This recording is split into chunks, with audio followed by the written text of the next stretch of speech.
G'day guys, FinDog here. I'm going to show you how I tie a surf candy. I see a lot of guys on the forum asking about it, trying to tie it with different materials. I'm not saying that there is one perfect material. Stuff I use is DNA hollow fusion. I like that because it's nice and straight. It's got a little bit of flash through it and it's very easy to tie, very easy to epoxy coat, and doesn't crinkle up and gives a nice profile.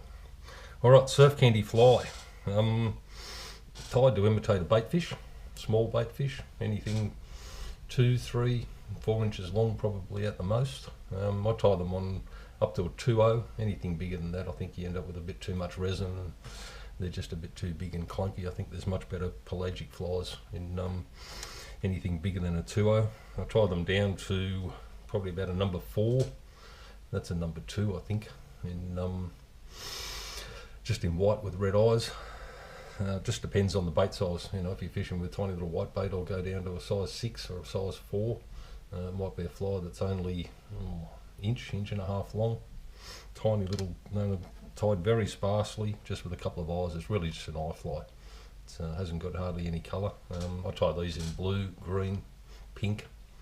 Just depends on how I feel and what I'm looking for. Okay, hook. There's a 1.0 SL12S.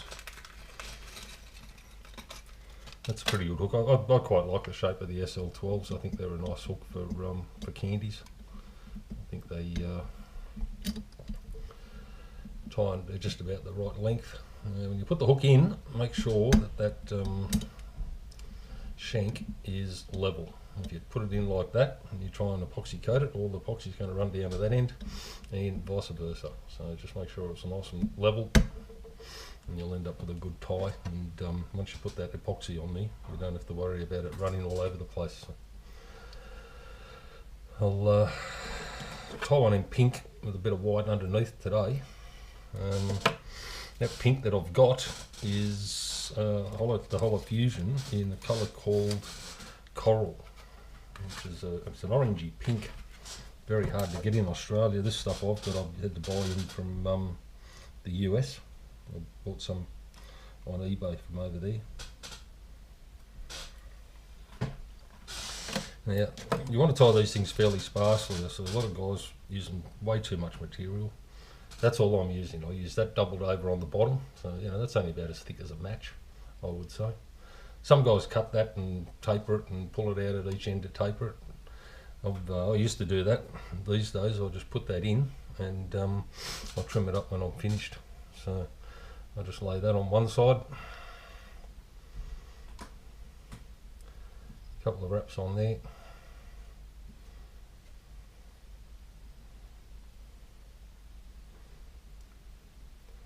Double that back.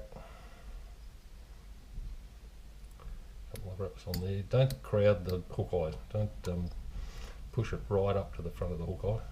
I'll explain why in a little while once we start to epoxy and give it a bit of shape. Just pull those fibres back.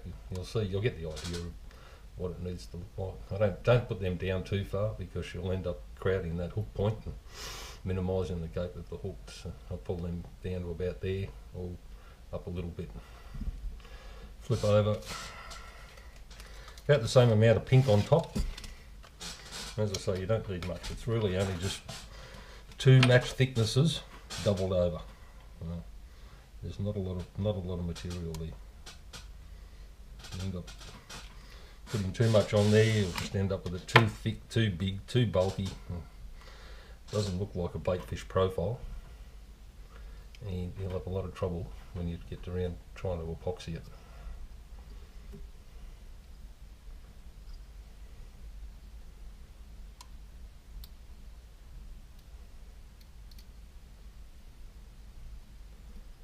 I usually use the same coloured thread as the top, so if I'm doing one in white and blue, I'll use blue. Alternatively, you can use white thread and just put a little bit of texture on top there before you epoxy.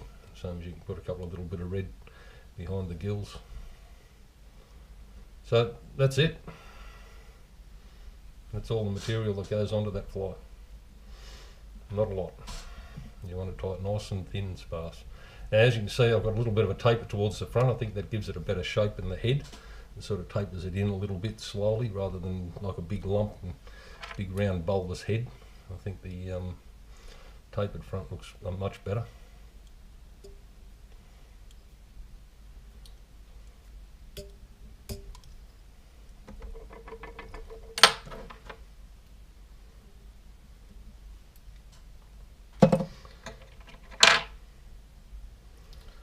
That's the finished product. What I'll do now is just pull all that back, make sure there's no strands sitting up proud. You can pull that back. Sometimes I'll even use a toothbrush. I'll get a toothbrush in there and run that back, comb it back through. Alright, now a lot of guys seem to have a lot of trouble with the epoxy. I see guys putting too much epoxy, not enough. It's probably a little bit of an art. Once you get the hang of it, it's quite easy. This is loon thick. It's pretty warm today. I tied a couple earlier up this morning with some solar resin. It was very runny and it was just a little bit too viscous. So you just got to have that epoxy at the right viscosity.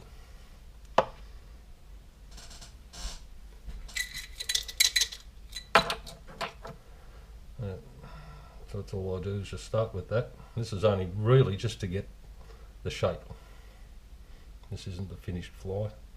This is really only just to set those fibres in place.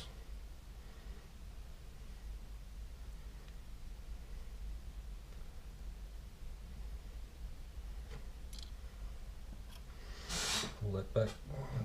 I used to fall for the trap of squeezing that, pinching that in right in here, and you end up with a fly that goes back and it's pinched right in and then goes back out. So if you hold that tail back a bit, you'll end up with a nice round cylinder profile. Just hit that with a bit of UV.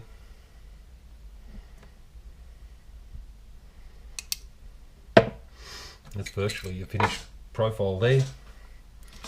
What we'll do now, put some eyes on there.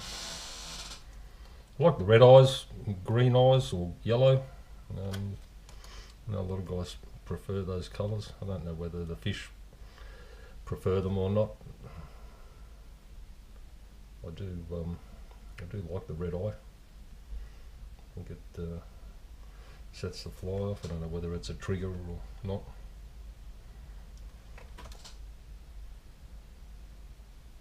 I don't know what diameter these would be. They're probably about maybe 4 or 5 mil diameter.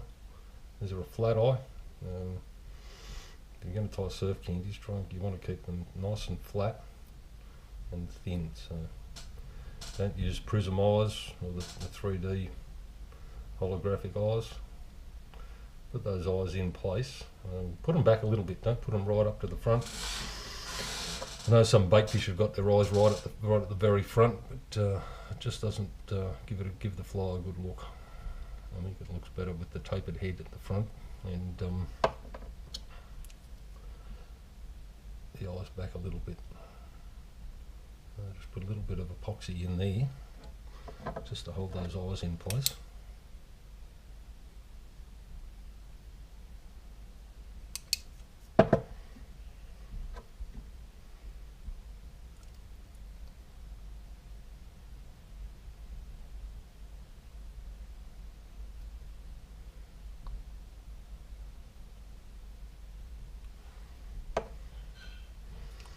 Just run that in there. I find a toothpick very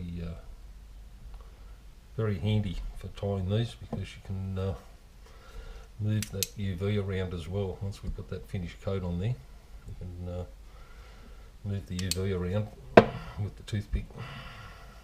So once we've got that, we'll just slowly get in there. We get that initial shape for the fly, add the eyes, and that's about it. So now we're ready to put some UV on. And all I do, one run down there, one there, One there. One there. And just give that a little minute to move, settle in. So this is where the toothpick comes in handy. You can move that stuff around. Make sure you get all the thread at the front.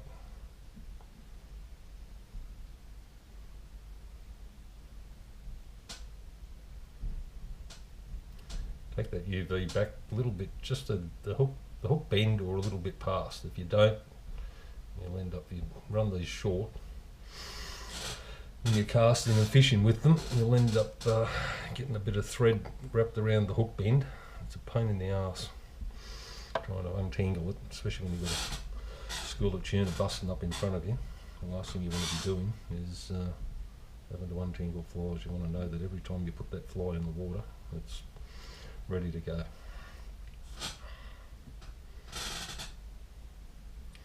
And you can just see that UV working its way around there. A lot easier with a rotary vise. I think you can see how that's working and how it's making things a hell of a lot easier.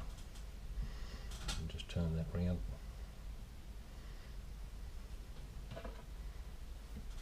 You get a little bit of a hollow in there. All I do is just give it a little bit of a top up. A little bubble there, and just make sure you don't leave any bubbles.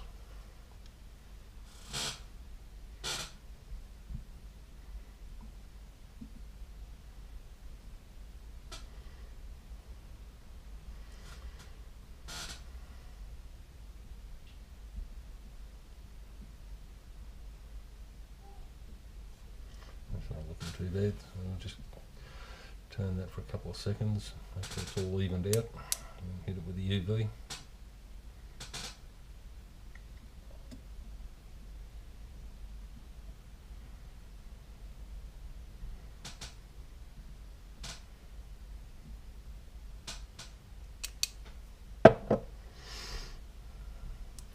That's a finished fly. You can see it's not too thin in the middle, just a nice round shape. I don't know what that would be, probably about maybe 4 or 5 diameter, I suppose. Obviously the tail thins out a little bit as you put that in the water. Now, all I do now, I'll do that while we're watching. I mean, I'll put stuff everywhere. All I do is just trim that back, give it a little bit of taper.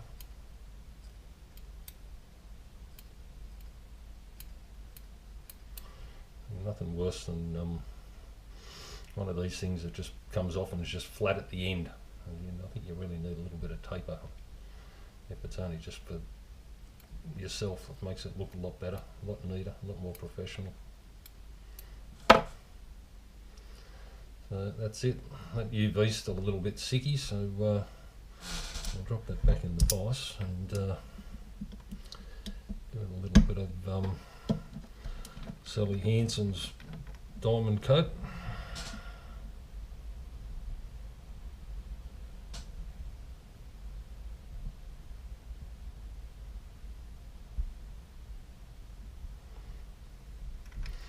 That's it.